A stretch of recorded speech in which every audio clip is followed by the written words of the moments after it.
Richard had always been driven. Growing up, he wasn't born into wealth. He worked hard, climbing the corporate ladder, sacrificing time with family and friends to achieve his goals. When he finally made it, he thought he would feel complete. He bought the mansion he'd always dreamed of, a fleet of luxury cars, and took exotic vacations whenever he pleased.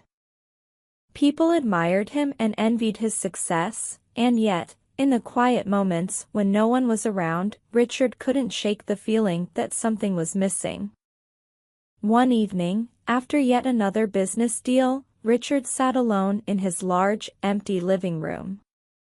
He stared out the window at the world outside, feeling disconnected from it all.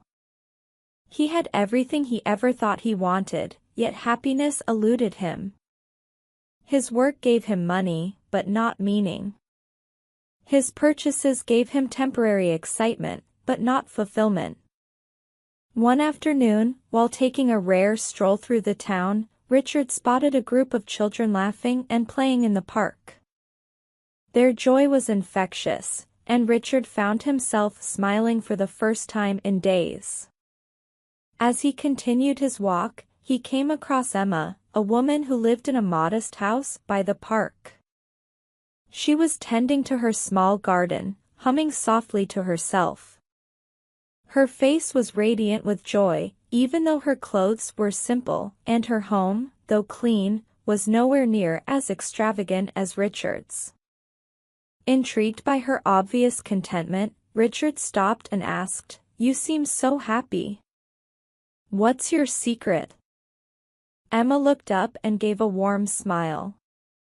"There's no secret," she said simply. "I'm grateful for what I have." "But you don't have much," Richard blurted out, instantly regretting his bluntness. Emma just chuckled. "I have more than enough.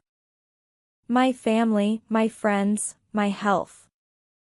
I'm surrounded by love, and I do work that I find meaningful. For me, that's more important than anything money could buy." Richard was stunned. He couldn't understand how someone with so little could be so happy. For the next few days, her words lingered in his mind. It was as though a veil had been lifted from his eyes. He began to notice more things around him, the laughter of children, the kindness of strangers, the beauty of a simple sunset. These were things he had overlooked in his constant pursuit of wealth. One day, Richard decided to test Emma's perspective. He donated a large sum of his money to build a community center in the town. The center provided free education, a space for children to play, and resources for those in need. At first, he did it out of curiosity, wanting to see if helping others would change how he felt. What he didn't expect was the overwhelming sense of fulfillment that followed. He watched as people came together, smiled, and thanked him for his generosity.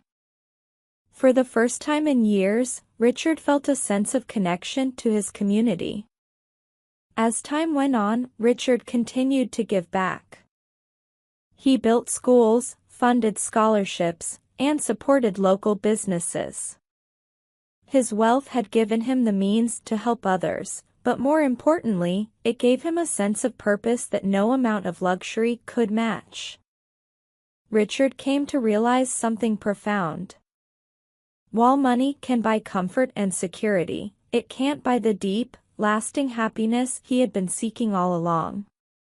Happiness, he learned, came from within, from relationships, from giving, from being part of something larger than himself. One day, Richard returned to Emma's house. "You were right," he said with a smile. "Happiness isn't about how much you have, but about what you give." Emma smiled warmly.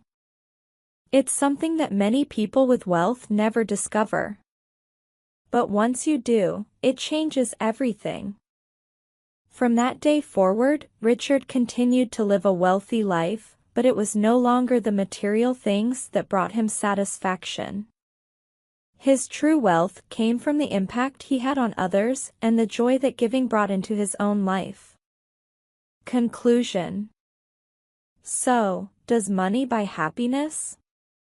Richard's story shows us that while money can provide comfort and opportunities, true happiness often lies beyond the material.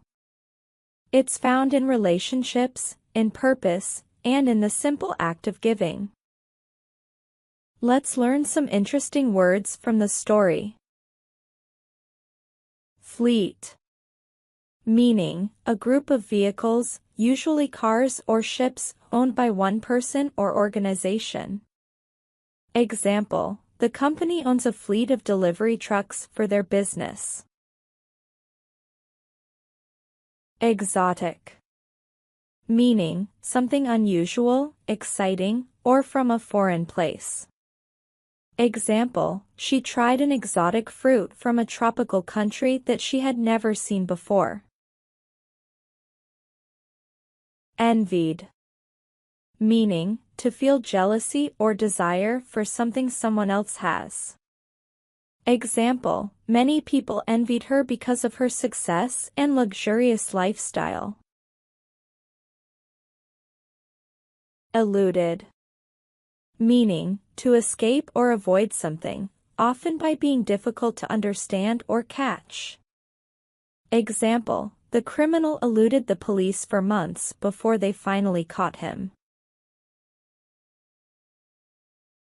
Rare stroll. Meaning, a walk that happens infrequently or not often. Example, he took a rare stroll in the park because he was usually too busy with work. Humming. Meaning, to sing a tune without opening your mouth or using words. Example, she was happily humming a song while cleaning the house. Extravagant. Meaning, something very expensive or over the top, more than what is necessary. Example, they threw an extravagant party with a huge cake, fireworks, and live music. Blurted out. Meaning, to say something suddenly without thinking. Example, without realizing it, she blurted out the secret in front of everyone. Lingered. Meaning, to stay in a place or remain in your thoughts for longer than usual. Example, the delicious smell of the bakery lingered in the air long after she left. Generosity.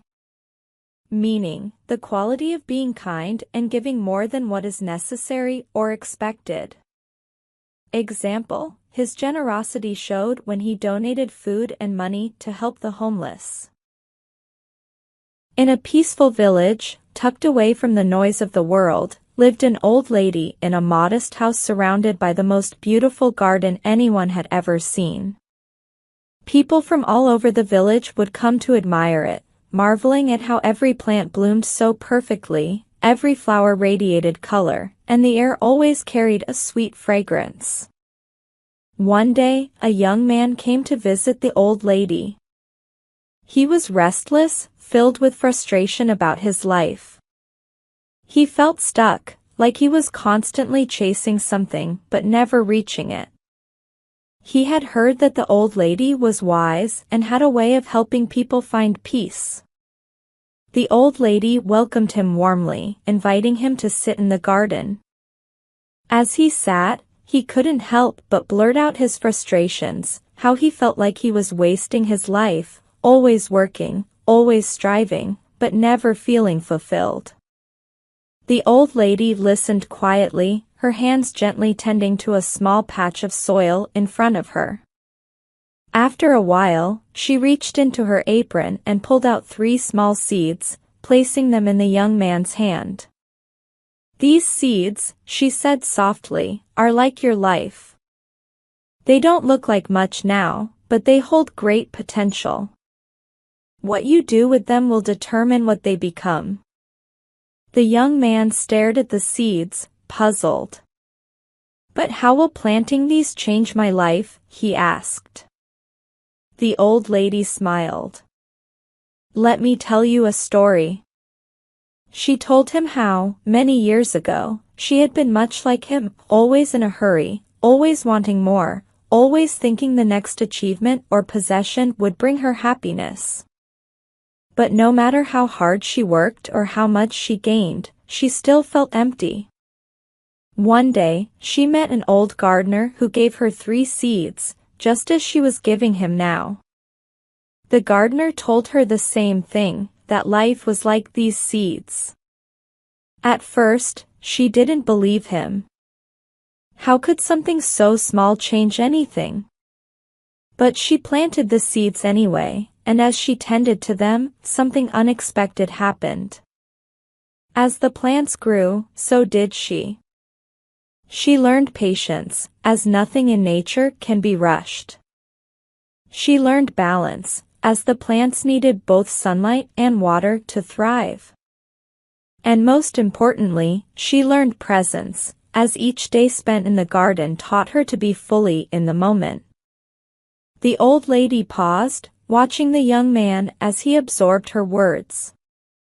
"The seeds taught me," she continued, "that life isn't about chasing success or filling every moment with activity. It's about planting, nurturing, and watching things grow, not just in the garden, but in yourself."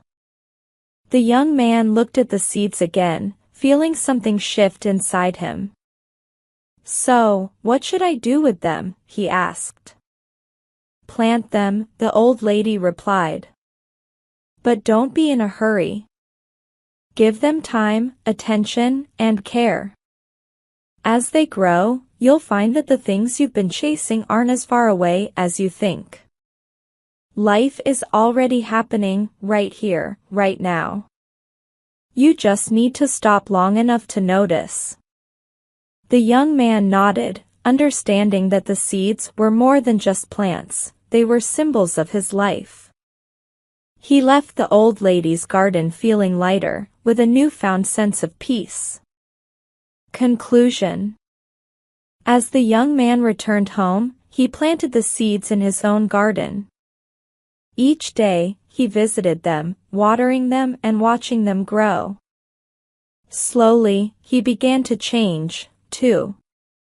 He stopped rushing through life and started appreciating the small moments, realizing that life, like a garden, is about growth, patience, and care. In time, his garden bloomed, just like the old lady's. But more importantly, so did he. Let's learn some words from the story. Marveling. Meaning, to feel great wonder or amazement at something. Example, she was marveling at the beautiful sunset, unable to take her eyes off the colors in the sky. Striving. Meaning, to make a great effort to achieve something. Example, he was striving to be the best student in his class by studying hard every day. Apron. Meaning, a protective cloth worn over clothes to keep them clean, usually while cooking or gardening. Example, she put on her apron before starting to bake cookies in the kitchen. Thrive. Meaning, to grow strong and healthy or to succeed well. Example, the plants in the garden thrived because they got plenty of sunlight and water. Chasing. Meaning, to run after something to catch or reach it, or to pursue something like a goal. Example, he spent years chasing his dream of becoming a famous singer. Rushing. Meaning, to move or act quickly because you're in a hurry. Example, she was rushing to catch the bus, afraid she might miss it if she didn't run faster. Don't forget to like, share, and subscribe. Until then, keep bright with story light.